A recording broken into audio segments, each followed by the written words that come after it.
Assalamu alaikum, welcome back to my YouTube channel. I am Akash and welcome my new another vlog. আজকের এই ভ্লগে আমি আপনাদেরকে আমাদের এলাকার আঞ্চলিকভাবে বললে বন্দর ভিতরে যাব এবং আপনাদেরকে সেখানকার প্রাকৃতিক পরিবেশ তুলে ধরবো। ব্লগটি সকলে শেষ পর্যন্ত দেখতে থাকুন। চলেন ব্লগটি শুরু করা যাক, লেটস গো। গাইস, চলে এসেছি। আমি আছি এখন হচ্ছে আমাদের আমাদের ভূমিতে। আমাদের এখানে ভূমিতে লাগানো হয়েছে হচ্ছে বাগুনের গাছ এবং পেঁচ লাগিয়েছিলাম, পেঁচ তুলে ফেলছি, এখন ওষুধ আছে, আপনাদেরকে দেখাচ্ছি। গাইস, এটা হচ্ছে আমাদের বাগুনের জমি। দেখতে পাচ্ছেন বাগুন লাগিয়েছি, কিন্তু একসময় আমরা অনেক বাগুন খেয়েছি এখান থেকে। এখন অত খাওয়া হয় না, অনেক বাগুন পচেও গেছে গাইস।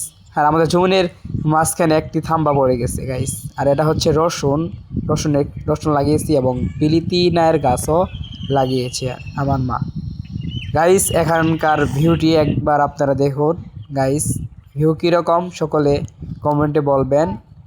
আর কার কার বাড়ির পাশে এরকম সুন্দর জায়গা আছে কমেন্টে বলে যাবেন। দেখতে পাচ্ছেন এখানে ইরি ধান লাগানো হয়েছে। আর এটা হচ্ছে লাল শাক। কে কে আমার মতো লাল শাক পছন্দ করেন কমেন্টে বলবেন। আরও দেখতে পাচ্ছেন মরিচের গাছও লাগানো হয়েছে। এখানে দেখতে পাচ্ছেন অনেকখানি জায়গা মরিচের গাছ লাগানো হয়েছে। আর এটা হচ্ছে বর্ডার, এটার মাধ্যমে জমিতে সেচ দেওয়া হয় গাইস। এটার মাধ্যমে জমিতে সেচ দেওয়া হয়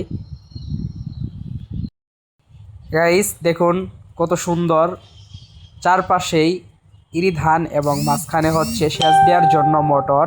গাইস, ব্লগটি এই পর্যন্ত। এখন আমি বাড়িতে চলে যাচ্ছি। সকলে আমার চ্যানেলটিকে সাবস্ক্রাইব করে দিবেন এবং টিকটক আইডি কিংবা ফেসবুক পেজ হলে ফলো করে দিবেন। দেখতে পাচ্ছেন আমার ছোটো ভাই আমাকে রেখে চলে এসেছি। আল্লাহ হাফেজ।